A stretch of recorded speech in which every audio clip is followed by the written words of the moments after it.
नगड़ा को पक्का रास्ता रिपोर्ट बाधक जाजपुर ऑफिस 7-8 जाजपुर जिला सुकिंदा ब्लॉक नगड़ार पुष्टिहीनता जनित शिशु मृत्यु घटना 2016 जुलाई रे सारा देश में चहल पकाइथिला। एथिजोगु राज्य और केंद्र सरकार मुंडई बदनाम को लिभाइबा पई आप्राण उद्यम करथिले। सरकार नगड़ारू आदर्श ग्राम भावे गढ़ी तोड़ाकू पण करथिले। प्रथमे रास्ता निर्माण पई प्राधान्य दिया जाइथिला। उपयुक्त गमनागमन बिना विकास असंभव बोली सेतेबेले मत प्रकाश पाइथिला। एही क्रम रे अशोकझर पहाड़ पाददेश को नाड़िया डब्बा बड़नगड़ा मझी नगड़ा होई तल नगड़ा पर्यंत 7.66 किलोमीटर माटी रास्ता निर्माण होइथिला। एथिरे डीएमएफ जिला खनिज पदार्थ प्रतिष्ठान पांठिरू 12.95 कोटी टंका खर्च होइथिला।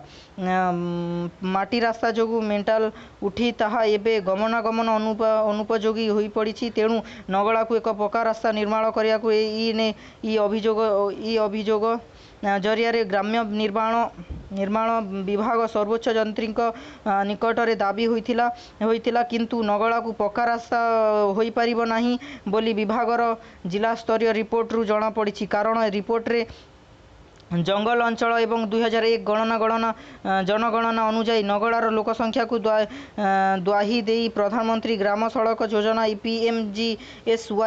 पीएमजीएसवाई रे पक्का रास्ता निर्माण पई असहायता प्रकाश करा जायछि। प्राय 20 वर्ष तलर लोकसंख्या को आधार करी एभली रिपोर्ट दाखल करा जिबा अवास्तव मने हेउछि। नगड़ार अवहेलित जुआंक आदिवासी कल्याण पई वर्तमान लोकसंख्या को काहींकि विचार को नियागला नाही बोली प्रश्न उठुछि। सूचना थाउ कि तल नगड़ा पर्यंत माटी रास्ता निर्माण पई 10/11/2016 रे हाई ग्रीभा इंफ्रास्ट्रक्चर ठिका संस्था को निर्माण दायित्व दिया जाइथिला। जंगल और परिवेश विभाग पक्षरु पत्र संख्या 8047/23/8/2016 रे आवश्यक गाइडलाइन अनुसार रास्ता तैयारी करिया को अनुमति दिया जाइथिला। एथि पई अनुसूचित जाति और जनजाति विभाग पक्षरु 2 कोटी एम जिला खनिज प्रतिष्ठान डीएमएफ पांठिरू 12.81 कोटी रु मिसाई मोट 14.81 कोटी टंका मंजूर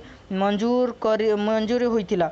हेले 12.95 कोटी टंकार रास्ता निर्माण करिया को ठिकादारक सह चुक्ति होइथिला। 31/7/2017 रे रास्ता काम संपूर्ण होइथिला। इतिमध्ये 3टी वर्षा ऋतु अतिक्रांत होइछि। रास्तार विभिन्न स्थान रे माटी और मेटाल परस्त उठिबा जोगु एबे एथिरु चाली जीवा कष्टकर होइछि। निम्नमानर रास्ता कार्य नै लोकायुक्त मामला विचाराधीन थिबा बेले नगड़ा को एक पक्का रास्ता निर्माण पई ग्राम्य निर्माण विभाग सर्वोच्च जंत्री निकट में ई अभियोग माध्यम दाबी हेबा परे जाजपुर ग्राम्य निर्माण डिविजन निर्वाही जंत्री को रिपोर्ट तलब करा जाइथिला। तदनुसार निर्वाही जंत्री विजय कुमार महाराणा सर्वोच्च जंत्री कार्यालय ई अभियोग नोडाल अधिकारी को देइथिबा उत्तर रे दर्शाइछंती जे जाजपुर जिला सुकिंदा ब्लॉक चिंगुड़ीपाड़ पंचायत तल नगड़ा मझी नगड़ा और उपर नगड़ा को नहीं नगड़ा ग्राम होइछि। 2001 जनगणना अनुजाई नगड़ार लोकसंख्या 231। केंद्र सरकार गाइडलाइन अनुजाई पीएमजीएसवाई रे सामिल करने को 250 रु ऊर्ध्व लोक संख्या आवश्यक। तेणु नगड़ा को पीएमजीएसवाई रे सामिल करा जाई परिबो नाही। एहा सहित समग्र अंचल दोईतारी जंगल ब्लॉक रेंज रे रहिथिबा दर्शा जाइछि। एथिरु स्पष्ट हेउछि जे नगड़ा पई पक्का नुहे माटी रास्ता ही एकमात्र उपाय। उल्लेखयोग्य जे 13/7/2016 रे राज्य स्वास्थ्य और परिवार कल्याण विभाग रे तत्कालीन प्रमुख सचिव